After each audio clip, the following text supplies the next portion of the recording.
विभाजन विभाषिका स्मृति दिवस पर दहाड़े योगी, हिंदुओं को जगाने वाला योगी का धांसू भाषण, पाकिस्तान पर जमकर भड़के सीएम योगी, योगी की दहाड़ में दिखी हिंदुओं की चिंता, पूर्वी पाकिस्तान आज का बांग्लादेश है, हिंदुओं पर चुप रहने वालों पर बरसे योगी।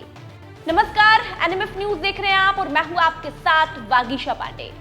विभाजन विभाषिका दिवस पर सीएम योगी ने हिंदुओं को लेकर चिंता जाहिर की। पहले सीएम योगी लखनऊ के हजरतगंज में विभाजन विभाषिका स्मृति दिवस के मौके पर श्रद्धांजलि सभा में शामिल हुए।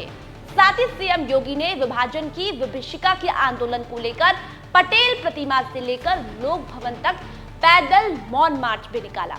लेकिन विभाजन विभाषिका दिवस पर सीएम योगी हिंदुओं पर चुप रहने वालों पर खूब भड़के।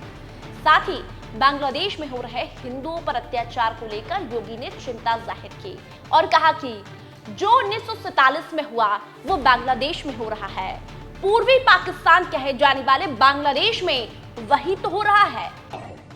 जो 1947 में हुआ था वही तो पाकिस्तान में आज भी हो रहा है,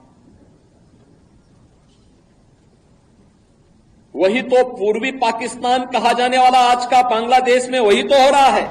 ये योगी उन लोगों पर भड़के हैं जो आज बांग्लादेश में हो रहे अत्याचार पर चुप है, लेकिन यदि पाकिस्तान में कुछ होता है तो पाकिस्तान प्रेमी जरूर बन जाते हैं।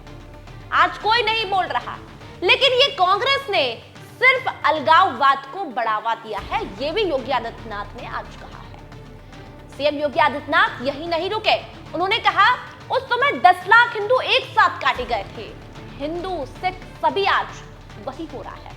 उस समय 10 लाख हिंदू एक साथ काटे गए थे, हिंदू सिख सभी थे, एक साथ काटे गए थे, और आज भी वही आगजनी, वही तोड़फोड़, वही लूटपाट, बहन और बेटियों के साथ वही अत्याचार, उसी प्रकार की त्रासदी का दृश्य आज भी हम सबके सामने है। और इस सब के बावजूद इस प्रकार के कार्यक्रमों को केवल एक औपचारिकता बना करके हम लोग केवल अपनी बात करने तक सीमित हो जाते हैं।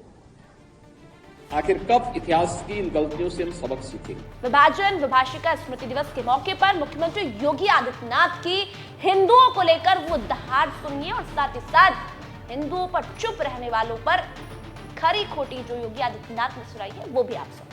महर्षि अरविंद ने जो 1947 के पहले घोषणा की थी,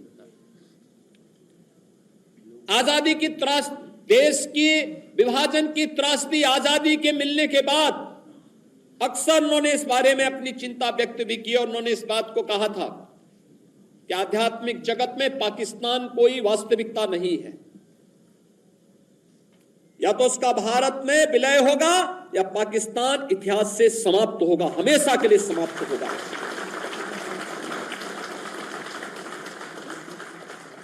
क्योंकि आध्यात्मिक जगत में जब जिसका कोई वास्तविक अस्तित्व नहीं है उसको नष्ट ही होना है,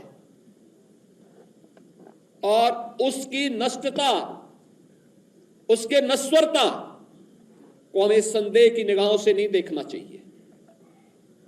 हमें मानना चाहिए ये होगा, लेकिन इसके लिए हमें भी तैयार होना होगा, हमें भी अपने आप को तैयार करना होगा, हमें अपनी उन गलतियों का परिमार्जन करना पड़ेगा जिन गलतियों के कारण विदेशी आक्रांताओं को भारत के अंदर घुसने, भारत के पवित्र तीर्थ स्थलों को अपवित्र करने, भारत की परंपरा और संस्कृति को नष्ट करने का एक अवसर जिन्हें प्राप्त हुआ था, उस प्रकार की गलतियों को, वह विभाजन की जो त्रासदी तक हमें पहुंचाया है, वह जातीय विभाजन के रूप में, क्षेत्रीय विभाजन के रूप में, भाषाई विभाजन के रूप में,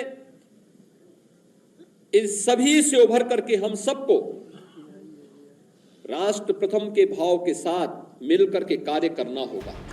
यदि आपको भी लगता है कि हिंदुओं को एक होने की जरूरत है, आज बांग्लादेश में हिंदुओं के जो हाल है वो भारत में ना हो, तो आप लोगों को आज आवाज उठानी पड़ेगी। ऐसे अलगाववादियों को लेकर हमें एकजुट होना होगा। क्या मुख्यमंत्री योगी आदित्यनाथ का ये भाषण आपको लगा है कि इस बार जो उन्होंने भाषण दिया है वो हिंदुओं को सीधे मैसेज दिया है? तो आप भी कमेंट कर अपनी राय जरूर रखिए, और अगर आपको ये वीडियो पसंद आया तो इसे शेयर कीजिए, लाइक कीजिए और सब्सक्राइब कीजिए चैनल को। धन्यवाद।